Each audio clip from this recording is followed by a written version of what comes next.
आए सीखे सुनना सुनना सुनना, आए सीखे सुनना सुनना सुनना।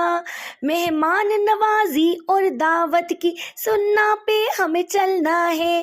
प्यारे नबी ने जो भी किया है अमल उस पर करना है।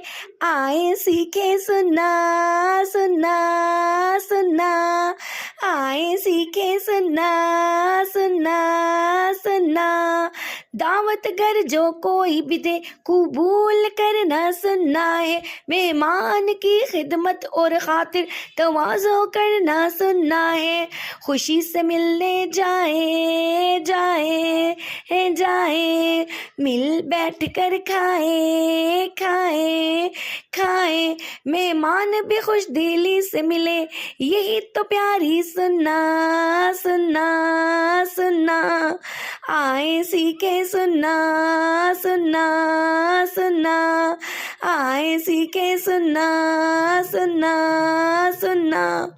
जो भी पेश किया जाए कबूल करना सुनना है।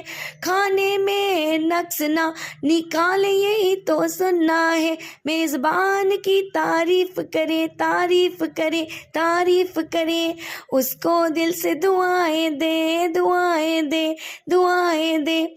उस पर ज़्यादा बोझ न बनना, यही तो प्यारी सुनना सुनना सुनना। आए सीखे सुनना सुनना सुनना।